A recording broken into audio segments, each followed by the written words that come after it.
Hello guys, welcome to my new video. इस video में हम कुछ इंपॉर्टेंट कॉन्सेप्ट्स देखेंगे कंपाउंड इंटरेस्ट और सिंपल इंटरेस्ट के। इससे पहले वाले वीडियो में मैंने आपको कुछ इंपॉर्टेंट क्वेश्चंस कराए थे। ये उसी का एपिसोड सेकंड रहने वाला है। तो चलिए शुरू करते हैं यार। तो ये पहला क्वेश्चन है, क्या बोल रहा है? An amount of rupees x becomes 2340 in 1.5 years and 2080 in year. ठीक है, कैसे? सिंपल इंटरेस्ट पे। और अपन को क्या फाइंड करना है? एक्स प्लस 200 और रेट ऑफ इंटरेस्ट। तो देखते हैं अपन कैसे करते हैं। तो अपने पास एक्स रुपीज है, ये प्रिंसिपल। ठीक है, ये कितना हो गया? 1.5 ईयर में 2340, और 3 साल बाद ये चीज एक्स कितनी बन गई? 2880। कितना? 3 साल बाद। ठीक है, तो अपन देखेंगे 1.5 साल इनका बीच में डिफरेंस कितना है? 1.5 ईयर का। ठीक है, तो अपन देखेंगे 1.5 ईयर में कितना बढ़ा? 540। आप देखेंगे इनका डिफरेंस कितना? 2880 माइनस 2340, इसका डिफरेंस कितना आएगा? 540। ठीक है, अब 1.5 ईयर को क्या कहते हैं अपन? 1/2 ईयर को क्या? 3/2 भी कहते हैं। 3/2। ठीक है, तो 3/2 ईयर में कोई चीज 540 बढ़ रही है, इसको तो एक साल में कितनी बढ़ेगी वो? 3 से कटेगा 180 बार, 2 उधर जाएगा तो एक साल में बढ़ जाएगा वो 360। ठीक है, तो एक साल में कितना बढ़ता है? 360। अब मुझे क्या बोलोगे? 1.5 साल बाद वो चीज 2340 हुई, तो 1.5 साल पहले कितनी होगी? इसमें से वापस मैं अगर 540 माइनस कर लूंगा तो मेरे पास एक्स आ जाएगा। तो 2340 माइनस 540 करूंगा मैं, तो कितना आएगा? 1800।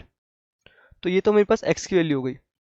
अब मुझे रेट निकालना है। तो मेरे पास फर्स्ट ईयर का पता है इंटरेस्ट, एक साल का, और मेरे को प्रिंसिपल पता है। तो मैं रेट निकाल लूंगा। कैसे? कि 360 1800 कितना परसेंट है? तो 20 से 20 कटा, 18 से कटेगा 20 बार, तो रेट कितनी है? 20%। आप ऐसे भी निकाल सकते हैं कि 1800 का 10% होता है 180। तो मैं अब दोनों से इंटू 2 कर दूंगा, तो 360 कितना होगा मेरा? 20%।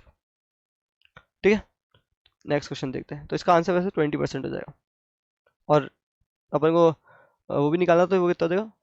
एक्स प्लस 200, तो हो जाएगा 2000। ठीक है, अगला क्वेश्चन क्या कह रहा है? Harsh borrow 400 at 10% rate of interest. He paid 200 and rupees 64 at the end of first year and second year respectively. Then find how much money he will pay at the end of third year to clear the debt. ठीक है, तो हर्ष ने क्या किया? 400 रुपये लिए, कितने rate पे? 10% रेट पे। ठीक है, तो फर्स्ट एक साल बाद क्या हुआ? 10% रेट पे वो कितने हो जाएंगे? 40% होता है 10%। तो अमाउंट कितना हो जाएगा? 440। इस 440 में उसने कितने? 200 रुपये दे दिए। ये फर्स्ट ईयर की बात हो रही है। ठीक है, 200 रुपये दे दिए, तो कितने बचे? 240। अब सेकंड ईयर इस पे वापस से 10% लगेगा। 240 का 10% कितना होता है? 24। तो अब अमाउंट कितना हो जाएगा? 240 प्लस 24, 264।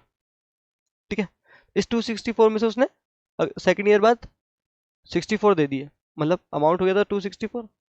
इसमें से उसने 64 दे दिए सेकंड ईयर बाद, यहाँ पे सेकंड ईयर की बात हो रही है। तो अब कितना हो जाएगा अमाउंट? 200। फिर वापस से अब थर्ड ईयर लगेगा। थर्ड ईयर वापस से 10%, तो 200 का 10% कितना होता है? 20। तो अब मुझसे क्या पूछा कि थर्ड ईयर बाद कितने देगा क्या, ताकि डेथ क्लियर हो जाए? तो 200 प्लस 10% 20, तो थर्ड ईयर बाद मैं कितने दूंगा? 220। ये आंसर हो जाएगा। ठीक है, नेक्स्ट देखते हैं। अब क्या कह रहा है? A certain some is deposit at the rate of 40% compound annually. The difference between interest earn in first year and second year is ₹384। ठीक है, तो अब इसको अपन कैसे करते हैं? इसके अपन 3 मेथड से करेंगे। तो मान लो जो सम है वो 100 है। ठीक है, तो अपन 3 मेथड कैसे लगाते हैं? क्योंकि मुझे 2 साल की बात हो रही है, तो अपन दो यहाँ लाइन बनाएंगे। तो फिर यहाँ पे करेंगे फर्स्ट ईयर की बात, यहाँ पे सेकेंड ईयर की बात। ठीक है, मेरा रेट कितनी है 40%, 40%। तो 100 का 40% कितना होता है 40, यहाँ भी 40। अब कंपाउंड इंटरेस्ट में क्या होता है कि पिछले साल के इंटरेस्ट पे भी, ये पिछले साल का इंटरेस्ट है, उस पर भी इंटरेस्ट लगता है, तो इस पे भी लगेगा 40%। तो ये कितना हुआ 16। ठीक है, अब देखो, जो ये अगर मान लो मैं आपको बोलता कि 100 रुपये है, यही रेट है ना, आपके पास 40% है, और मैंने आपको ये सिंपल इंटरेस्ट पे दिया, इस बार कंपाउंड इंटरेस्ट पे नहीं दिया। ठीक है, तो 2 साल के लिए, तो आप मेरे को, और मैं आपसे पूछता कि इंटरेस्ट कितना होता, टाइम 2 साल है। ठीक है, तो मैं आपसे पूछता कि इंटरेस्ट कितना होता, तो आप बोलते हैं कि 2 साल के लिए है, तो 100 का 40% होता है 40, तो 2 साल के लिए ले रहे हैं तो 80 हो जाता। तो वही चीज़ यहाँ पे भी आप बोल सकते हो कि जो ये ऊपर वाली चीज़ होती है ना इसमें, ट्री मेथड में, ये तो होता है अपना सिंपल इंटरेस्ट। आप देख सकते हो कि 40 + 40 80, और ये जो पूरी वैल्यू होती है ना, ये पूरा अगर इसको ऐड करेंगे, किसको 40 40 और 16, ये होता है अपना कंपाउंड इंटरेस्ट। मतलब अगर मैं आपसे पूछा कि कंपाउंड इंटरेस्ट कितना बनेगा, तो वो था 40 + 40 + 16 विच इज 96। ठीक है, और मेरा सिंपल इंटरेस्ट कितना बन रहा है 80। तो अगर मेरा ये पूरा कंपाउंड इंटरेस्ट है, ये पूरा सिंपल इंटरेस्ट है, तो मेरा compound interest minus simple interest, ये 16 हो जाएगा। यहाँ से भी आप देख लो कि 96 माइनस 60 80 करेंगे तो अपन 16 आएगा। तो इसका मतलब ये जो चीज़ आती है ना यहाँ पे, ये होता है compound interest minus simple interest. और अपन क्वेश्चन में ये है डिफरेंस बिटवीन सिंपल इंटरेस्ट और first, difference between interest for first year and second year 384। ठीक है, तो यहाँ पे कितना आ रहा है अपना डिफरेंस 16, और क्वेश्चन में कितना है 384। तो मेरे एक की वैल्यू कितनी है 24, वैसे 100 की वैल्यू, तो मेरे 100 की वैल्यू कितनी हो जाएगी, क्योंकि मैंने 100 माना था 2400, तो ये मेरा प्रिंसिपल हो जाएगा। ठीक है, वापस समझाता हूँ कि यहाँ पे मेरा कितना बन रहा था, आप ऐसे देखो सेकंड ईयर और फर्स्ट ईयर का डिफरेंस दे रखा है ना, तो यहाँ पे मेरा बन रहा था 56, और यहाँ पे फर्स्ट ईयर में बन रहा था इंटरेस्ट 40, तो डिफरेंस कितना आ रहा है 16 का। और आप ऐसे भी देख सकते हो कि यहाँ पे 40 तो है ही, यहाँ भी 40 है, तो ये डिफरेंस तो यही हुआ ना बस 16 का। ठीक है, नेक्स्ट क्वेश्चन देखते हैं। अब ये क्या कह रहा है, on a sum simple interest 3 year. ठीक है, तो 3 साल का मुझे सिंपल इंटरेस्ट दे रखा है 720। ठीक है, तो मेरा 1 साल का इंटरेस्ट कितना हो जाएगा, या ये सिंपल इंटरेस्ट है, 1 साल का सिंपल इंटरेस्ट कितना हो जाएगा 720 अपॉन 3 विच इज 240। ठीक है, फिर क्या कह रहा है compound and compound interest on same sum same rate of interest compounded annually for 2 years is this. ठीक है, तो 2 साल का मुझे कंपाउंड इंटरेस्ट दे रखा है कितना 528। ठीक है, अब दो यहाँ पे 1 साल का अगर इंटरेस्ट सिंपल इंटरेस्ट 240 है, तो 2 साल का कितना हो जाएगा सिंपल इंटरेस्ट 480। ठीक है, अभी मैंने आपको पहले समझाया था कि ये चीज यहाँ पे अपन 2 साल का इंटरेस्ट लिखते हैं, और ये पूरा क्या होता है 2 साल का कंपाउंड इंटरेस्ट। ठीक है, और अगर मैं कंपाउंड इंटरेस्ट में से सिंपल इंटरेस्ट माइनस करता हूँ, तो मेरे पास डिफरेंस आ जाता है। ठीक है, तो यहाँ पे सेम, अगर मैं 2 साल के कंपाउंड इंटरेस्ट में से सिंपल इंटरेस्ट माइनस कर दूंगा 2 साल का, तो मेरे पास उनका डिफरेंस आ जाएगा। तो ये डिफरेंस कितना आएगा 528 में से अगर मैं 480 माइनस कर दूंगा, तो मेरे पास डिफरेंस कितना आएगा 48।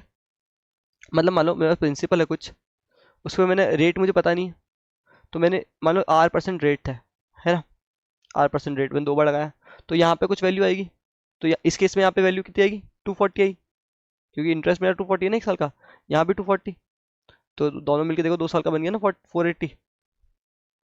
अब ये पूरा कितना है कंपाउंड इंटरेस्ट है, ये पूरा ये कितना है 528, तो मेरा डिफरेंस कितना आया 48।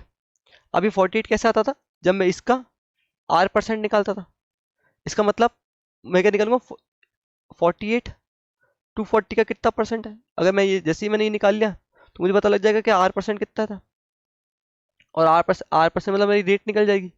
तो 48 टू 48 कितना परसेंट है, इंटू 100, तो 24 की टेबल से करेगा 2 बार, इस जीरो से ये जीरो कटा, तो कितना आएगा 20%। मुझे रेट ही निकालनी थी, तो मेरी रेट कितनी आ जाएगी 20%। ठीक है, नेक्स्ट देखते हैं। अब ये क्वेश्चन ना बहुत ज़्यादा इंपॉर्टेंट है, क्योंकि इसमें जो कॉन्सेप्ट यूज होगा वो अपन कंपाउंड इंटरेस्ट के बहुत सारे क्वेश्चन इससे सॉल्व कर सकते हैं। तो पहले मैं आपको कॉन्सेप्ट समझाता हूँ। मान लो मेरे पास 1000 रुपये है,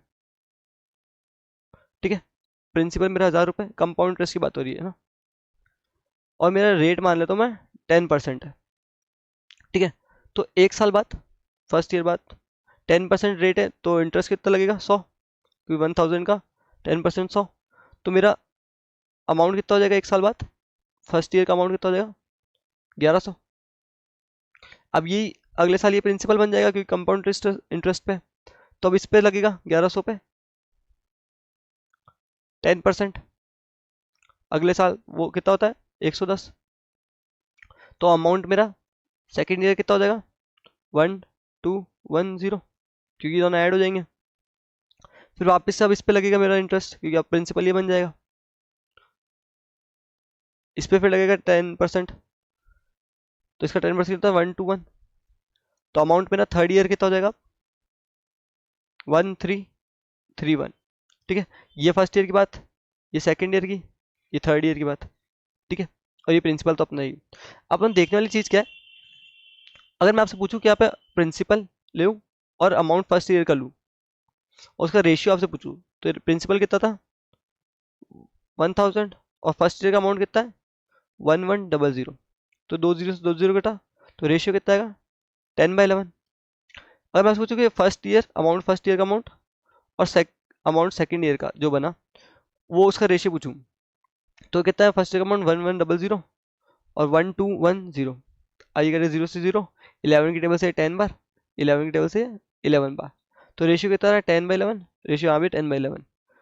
यहाँ भी अगर मैं आपसे पूछूं a/2 और मतलब सेकेंड ईयर का और थर्ड ईयर का, तो सेकेंड ईयर कितना था 1210 और इतना था 1331, 11 की टेबल से कटेगा, ये तो 121 बार, 11 की टेबल से 110 बार, फिर वापस से 11 की टेबल से 10 बार, 11 की टेबल से 11 बार, तो आप देखेंगे रेशियो हमेशा सेम आ रहा है। तो इसका मतलब क्या है, जो कंपाउंड इंटरेस्ट में जो रेशियो होता है किसका, प्रिंसिपल अपॉन फर्स्ट ईयर का इंटरेस्ट, और फर्स्ट ईयर का और अपन सेकेंड ईयर का, और सेकेंड ईयर का फिर थर्ड ईयर का, ये सारे रेशियो इक्वल होते हैं। अगर मैं आपको रेट निकालने को बोलूँ, तो आप कोई से भी, आप ना कोई से भी दो वैल्यू ले लो, जैसे अपना क्या था पिछली बार 1000, 1100, 1210, 1331, तो आप कोई से भी दो वैल्यू मान लो, मैं ये दोनों ले लेता हूँ, आप पिछले साल और इन दोनों का रेशियो निकाल लो, आप रेट बता सकते हो। तो यहाँ पे कितना आएगा 11/10, 11/10 को अपन कैसे रीड करते हैं कि अगर कुछ 10 थी तो अब 11 हो गई, मतलब एक बढ़ रही है किससे पे 10 पे, परसेंट निकालेगा अपन 100, तो यहाँ पे 10%, अपन ने 10% ही लिए था रेट, तो अपन रेट ऐसे निकालते हैं। तो अब ऐसे क्वेश्चन कैसे आते हैं वो देखते हैं अपन। जैसे क्वेश्चन है, तो उसमें क्या कह रहा है, Ayush invested rupees P at R% compounded interest if compound interest received in second year and third year is rupees 3450 and rupees 3967.5 respectively. Find the value of P. ठीक है, तो मतलब P था, सेकेंड ईयर का इंटरेस्ट कितना है 3450 और third year का कितना है 3967.5। ठीक है, तो मैंने आपको जैसे बताया अभी कि मेरा फर्स्ट ईयर का और सेकेंड ईयर का जो भी इंटरेस्ट होगा उसका रेशियो मेरे सेकेंड ईयर और थर्ड ईयर के इंटरेस्ट का रेशियो बराबर होगा। ठीक है, और मुझे सेकेंड ईयर का दे रखा है और थर्ड ईयर का देख रहा है, तो मैं फर्स्ट ईयर का निकाल सकता हूँ।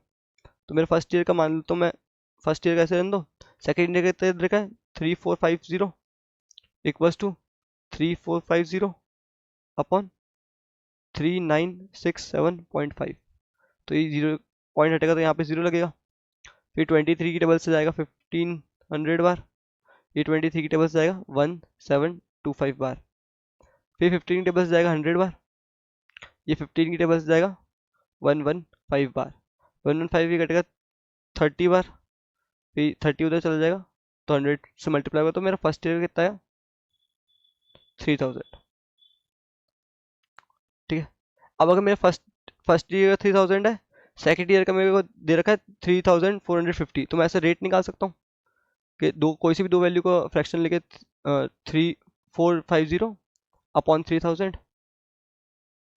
एक जीरो से 23 की टेबल से 15 बार, और ये कटेगा, सॉरी ये नहीं कटेगा, ये 15 की टेबल से कटेंगे 23 बार, और 15 की टेबल से 20 बार।